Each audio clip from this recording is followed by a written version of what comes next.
नमस्कार, दिल्ली न्यूज में आपका बहुत बहुत स्वागत है। चलिए देखते हैं आज की 25 फटाफट काम की और महत्वपूर्ण बड़ी खबरों को। पर इससे पहले वीडियो को लाइक करना बिल्कुल ना भूलें। भारत में मंकी पॉक्स का खौफ, एक संदिग्ध को किया गया आइसोलेट। दुनिया के कई देश इन दिनों मंकी पॉक्स का संक्रमण झेल रहे हैं। अफ्रीकी देशों से शुरू हुआ ये वायरल संक्रमण यूएस, यूके सहित कई एशियाई देशों में भी बढ़ता जा रहा है। इस बीच भारत में भी मंकी पॉक्स का एक संदिग्ध रोगी मिला है। केंद्रीय स्वास्थ्य मंत्रालय ने इसे लेकर जानकारी दी है। मंत्रालय ने बताया कि संदिग्ध ने हाल ही में मंकी पॉक्स का संक्रमण झेल रहे एक देश की यात्रा की थी। फिलहाल उसे मंकी पॉक्स के लिए तय किए गए एक अस्पताल में आइसोलेट किया गया है। दिल्ली में आईएसबीटी के लिए लागू होंगी नई पार्किंग दरें, नियम भी बदलेगा। दिल्ली सरकार जल्द ही अंतर्राज्यीय टर्मिनलों पर बसों के लिए नई पार्किंग दरें और नियम जारी करेगी। राज निवास के अधिकारियों ने रविवार को बताया कि दिल्ली सरकार का परिवहन विभाग प्रतिष्ठित टर्मिनलों का इस्तेमाल करने वाली अंतर्राज्यीय बसों के लिए नई पार्किंग दरें और नियम अधिसूचित करने के लिए तैयार है। दिल्ली में डंक मारने लगा डेंगू, डॉक्टर बोले सावधान रहें और सफाई रखें।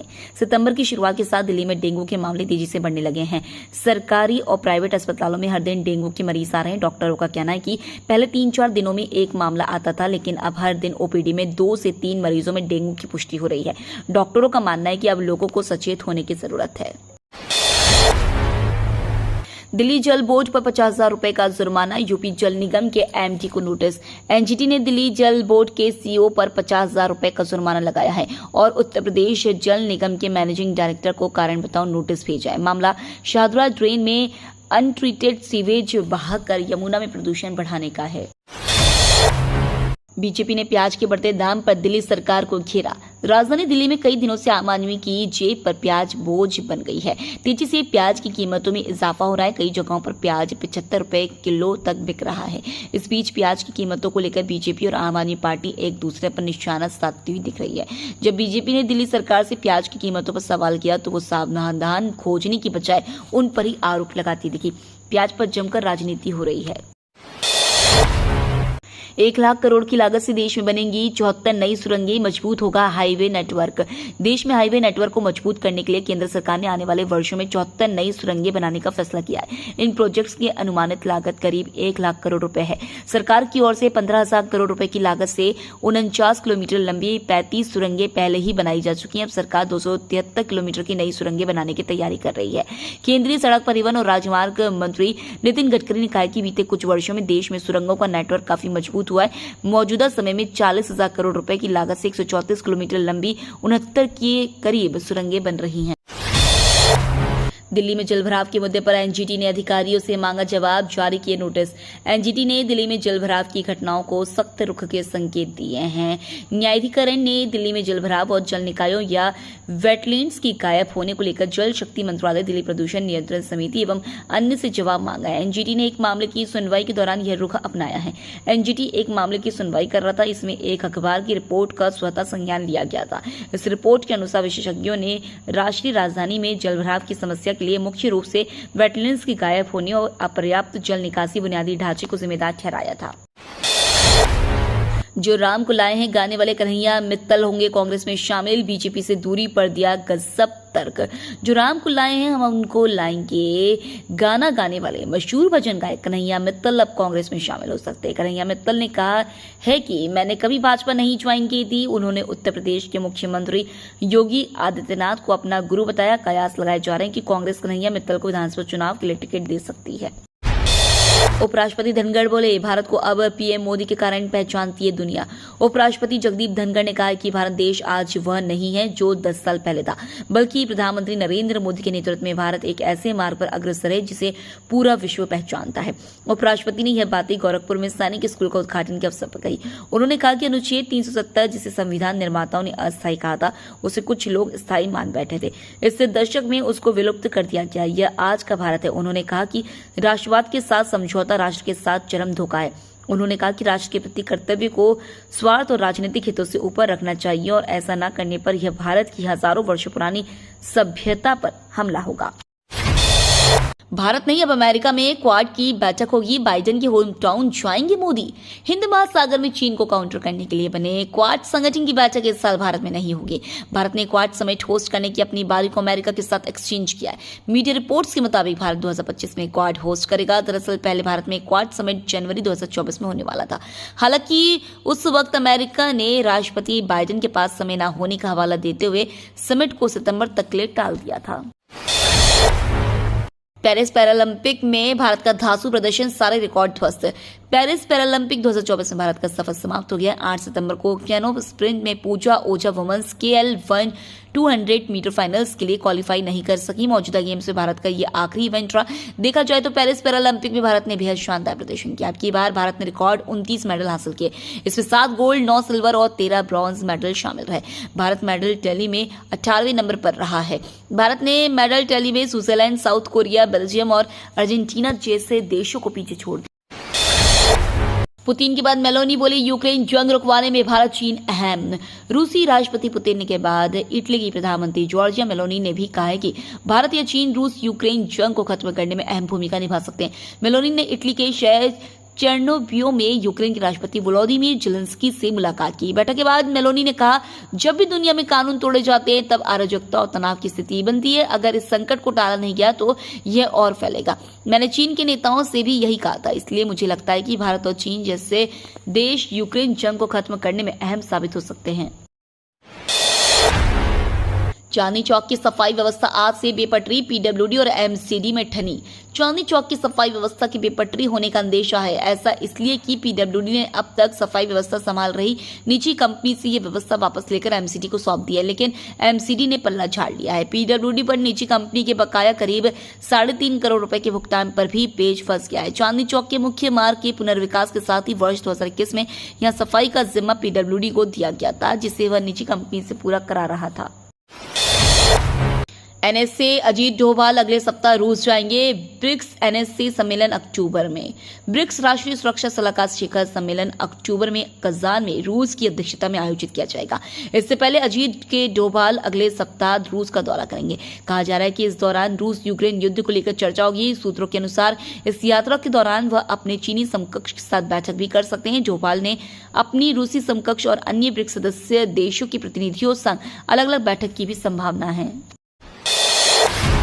पीएम मोदी बनेंगे देश के सबसे उम्रदराज प्रधानमंत्री, सामने आया बीजेपी का महाप्लान। पूरे देश में बीजेपी की सदस्यता अभियान की चर्चा जोर शोर से चल रही है। चर्चा इस बात की भी हो रही है कि 10 करोड़ से ज्यादा पुराने सदस्यों को फिर से पार्टी की सदस्यता क्यों दिलाई जा रही है। क्यों प्रधानमंत्री नरेंद्र मोदी, गृह मंत्री अमित शाह, राजनाथ सिंह और योगी आदित्यनाथ और पार्टी अध्यक्ष JP नड्डा के साथ साथ मुरली मनोहर जोशी और LK आडवाणी जैसे नेताओं ने दोबारा से पार्टी की सदस्यता ग्रहण की। चर्चा ये भी हो रही है कि क्या ये कवायद कहीं 2029 लोकसभा चुनाव को लेकर तो नहीं हो रही है। क्या बीजेपी पीएम मोदी को चौथी बार प्रधानमंत्री बनाने का प्रयास अभी से शुरू कर दी है। बीजेपी ने अपने नेता ब्रजभूषण को दी सलाह, विनेश फोगाट और बजरंग पुनिया पर कुछ ना बोले। विधानसभा चुनाव को लेकर सियासत तेज है और तीखी बयानबाजी भी जारी है। वहीं सूत्रों ने रविवार को कहा कि भाजपा ने पार्टी के पूर्व सांसद ब्रजभूषण शरण सिंह को ओलंपिक पहलवान विनेश फोगाट और बजरंग पुनिया के खिलाफ बयान देने से परहेज करने की सलाह दी है। भाजपा के शीर्ष नेताओं की यह सलाह भारतीय कुश्ती महासंघ के पूर्व प्रमुख द्वारा हरियाणा विधानसभा चुनाव से पहले कांग्रेस में शामिल होने के लिए 2 पहलवानों पर हमला करने के कुछ दिन बाद आई है। भारत बांग्लादेश बॉर्डर पर 43 बांग्लादेशी पासपोर्ट जब्त, ह्यूमन ट्रैफिकिंग का शक। बांग्लादेश में नई अंतरिम सरकार आने के बाद सरहद पार से लगातार घुसपैठ की कोशिश की खबरें आ रही हैं। सीमा सुरक्षा बल ने कहा है कि उन्होंने 43 बांग्लादेशी पासपोर्ट और 6 पुलिस क्लियरेंस सर्टिफिकेट जब्त किए हैं। BSF के मुताबिक इन सर्टिफिकेट्स को पश्चिम बंगाल के उत्तर 24 परगना में भारत बांग्लादेश सीमा पर जब्त किया गया। संदेह है कि इन पासपोर्टों के जरिए बांग्लादेश से मानव तस्करी की जा सकती है। इसके लिए सुरक्षा एजेंसियां चौकन्ना है। 2 साल में और खराब हो गई दिल्ली की हवा, इस बार मिला 11वां स्थान। राष्ट्रीय राजधानी में वायु प्रदूषण की रोकथाम के लिए किए जाने वाले तमाम दावों के बावजूद दिल्ली स्वच्छ वायु सर्वेक्षण में सुधार करना तो दूर 2 पायदान नीचे फिसल गई। इस वजह से सर्वेक्षण में स्वच्छ वायु गुणवत्ता की रैंकिंग में देश के 47 बड़े शहरों की सूची में दिल्ली 11वें स्थान पर रही। केंद्रीय प्रदूषण नियंत्रण बोर्ड ने यह सर्वेक्षण रिपोर्ट जारी की है। देश के 130 शहरों की वायु गुणवत्ता व वायु प्रदूषण कम करने के लिए शुरू किए गए एक्शन प्लान के तहत यह रैंकिंग निर्धारित की गई है। अबू धाबी के क्राउन प्रिंस पहुंचे दिल्ली, कल पीएम मोदी से करेंगे मुलाकात। पश्चिम एशिया में बढ़ते तनाव के बीच अबू धाबी के क्राउन प्रिंस शेख खालिद बिन मोहम्मद बिन ज़ायद अल नहयान रविवार को भारत की अपनी पहली आधिकारिक यात्रा पर नई दिल्ली पहुंचे। इस दौरान केंद्रीय वाणिज्य एवं उद्योग मंत्री पीयूष गोयल ने दिल्ली पहुंचते ही क्राउन प्रिंस का औपचारिक स्वागत भी किया गया। शेख खालिद बिन मोहम्मद बिन ज़ायद अल नहयान पीएम मोदी के निमंत्रण पर 9-10 सितंबर तक भारत की आधिकारिक यात्रा पर हैं। दिल्ली के कपड़ा फैक्ट्री में लगी आग, मचा हड़कंप। बाहरी दिल्ली के बक्करवाला इलाके में राजीव रत्न आवास के पास एक कपड़े की फैक्ट्री में रविवार को भीषण आग लग गई। दिल्ली अग्निशमन सेवा ने कहा कि 25 दमकल गाड़ियों को मौके पर भेजा गया और दमकल कर्मियों ने कड़ी मेहनत के बाद आग पर काबू पा लिया।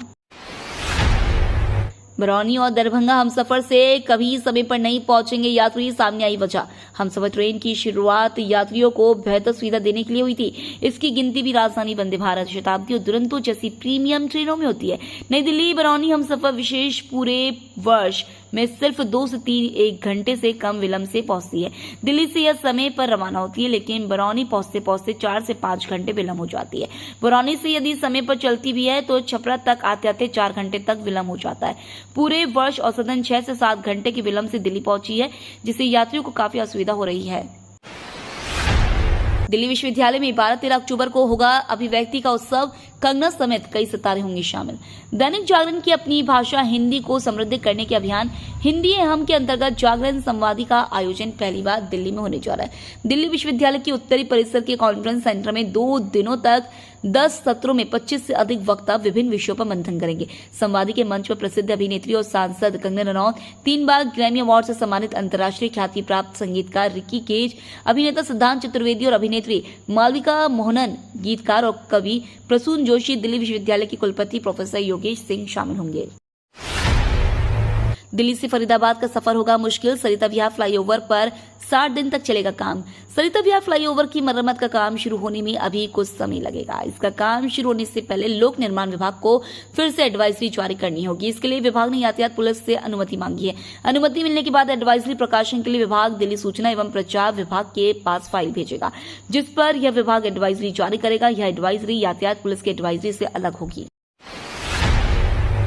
ऋतुराज गायकवाड़ की कप्तानी वाली इंडिया सी को मिली जीत। ऋतुराज गायकवाड़ की कप्तानी वाली इंडिया सी ने दिलीप ट्रॉफी के पहले मैच में इंडिया डी को तीसरे ही दिन 4 विकेट से हराया। श्रेयस अय्यर की अगुवाई वाली इंडिया डी की दूसरी पारी 236 रनों पर सिमटी थी और उसने जीत के लिए 233 रनों का लक्ष्य रखा था, जिसे इंडिया सी ने 6 विकेट खोकर प्राप्त कर लिया। इंडिया सी के लिए कप्तान ऋतुराज ने 46, आर्यन जुआल ने 47 और रजत पाटीदार ने 44 रनों की पारी खेली। व्हाट्सएप में आने वाला है जबरदस्त फीचर, मैसेज करने का बदल जाएगा तरीका। व्हाट्सएप में नया फीचर आने वाला है। इसके जरिए company user third party apps जैसे टेलीग्राम, सिग्नल, आई मैसेज और गूगल मैसेज पर मैसेजिंग और कॉल की सुविधा देगा। कंपनी ने एक फोटो शेयर करके यह भी दिखाया कि व्हाट्सएप और मैसेंजर पर थर्ड पार्टी चैट्स कैसे दिखेंगी। फिलहाल इस फीचर की टेस्टिंग की जा रही है, जल्द ही इसको सभी यूजर्स के लिए रोल आउट किया जाएगा। ये तो थी आज की बड़ी खबरें। रोजाना ऐसी ही सबसे पहले अपडेट पाने के लिए चैनल को सब्सक्राइब करना बिल्कुल ना भूलें। धन्यवाद।